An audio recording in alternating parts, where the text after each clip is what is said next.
comes to mind when you went back and kind of watched your week one performance? Really, we didn't really have a lot of opportunities. I think I took 43 snaps Saturday, and walking off the field, it was like, man, we had a lot of good plays that we just really didn't get called. And I had no idea how low our snap count was Saturday. So that kind of plays a factor in it. And then, I mean, at the end of the day, like, the number one stat that I look for every week is just, did we win or did we lose? And we came off with the win. Obviously, we have some things we want to improve and clean up going into this next week, but that's how it's going to be every week. So I'm excited to get out and play again this week, but really was just kind of let down that we didn't really get as many snaps as we'd want to Saturday. When you went back and looked at the film, what was your assessment of the offense? I just feel like the first half was kind of flat. We really didn't do too much. And then the second half, I feel like we kind of picked things up. And I know we had a bunch of explosive runs, and I think we had 3 explosive passes, 10 explosive runs, so 13 explosives on 43 plays. It's not as bad as it seems. We had a bunch of yards in total offense for how limited our snap count was on Saturday. I feel like we did a really good job. And I feel like just this week is just playing with a little bit more tempo, playing a little bit faster, and ultimately just taking advantage of every opportunity that we get. Interception you threw. Take me through what you saw live in the play and then what you saw when you went back and looked at it. Live, it looked like they started in like a too high look, and live it looked like they were trying to spin to a 1 high, like 3 or 3 strong kind of look, and that's kind of what I had evaluated on film as well. But ultimately, like, my eyes were where they were supposed to be. The ball was just flat. I feel like if I could have layered it over that linebacker and got it to DJ, and then if I felt like the safety could have made a play on it, then just play outside of it. But I wasn't really too hard on myself for that, because that's a throw that I'm going to be able to make as the season goes on. It was just a little flatter than it needed to be. Avery, do you go into games thinking you have a preferred ratio of how much you personally pass it versus run it? I don't really mind. I kind of feel like you just kind of have to kind of see how the game's going, and then I just kind of let whoever Riles is calling the plays. I trust him to be able to know, like, hey, when's the right time to run, when's the right time to pass. The plays just get signaled into me, and then I run them. So ultimately, I don't really mind whatever we're having more success with that week. It might be a heavy run week, it might be a heavy pass week, and it might be more balanced. So I think there's percentages on it. I don't really know how the percentages work. I think we're trying to be like 50-50 or like whatever. I don't really know how it all works out, but ultimately, like, whatever is successful that week, that's what we're going to do.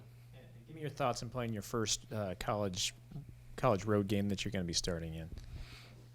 It's exciting, just being able to go on the road and play. I love playing at home more than anything, just because you have the support of your fans and just the traditions that we have even before the game and after the game. But road games are fun too, because you kind of get to be a villain and go in and experience new adversity, and I have a lot of fun with that type of stuff.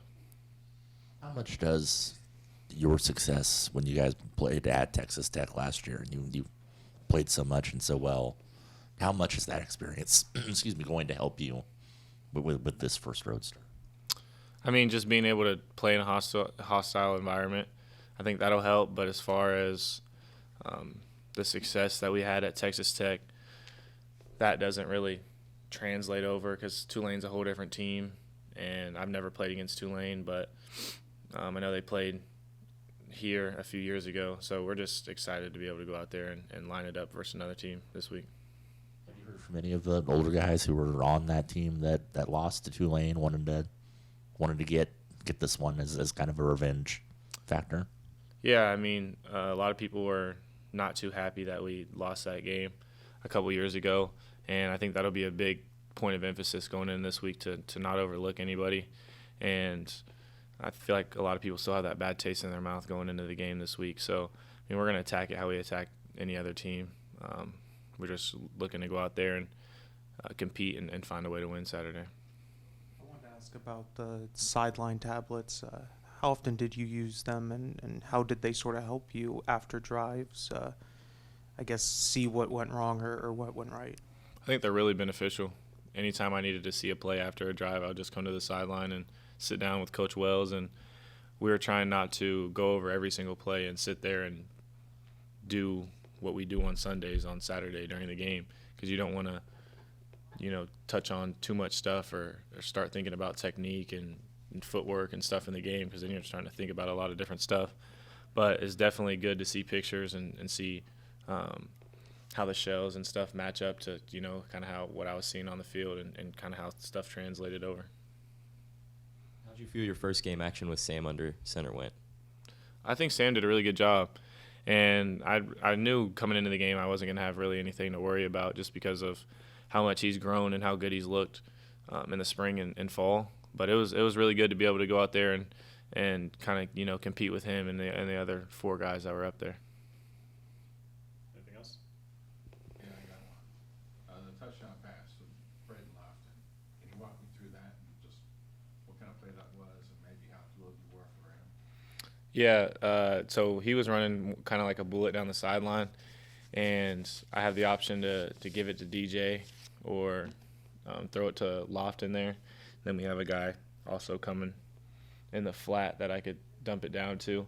But right there, it was just kind of the defensive end was giving me more of a give read, but seeing through everything and kind of having big vision in that play, being able to see through and how the secondary was playing at the corner blitzed.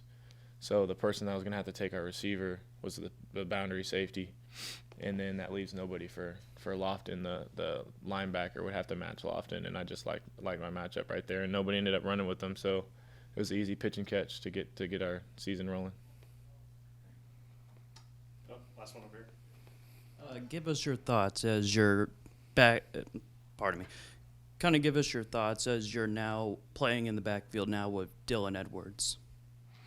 It's a lot of fun. Just you guys got a small glimpse of what he can do on Saturday, and he's just explosive when you get the ball in his hands. So trying to get him the ball in space as much as we can, and he's a hard person to stop if you're a defender, especially in space, and he plays with so much passion and grit.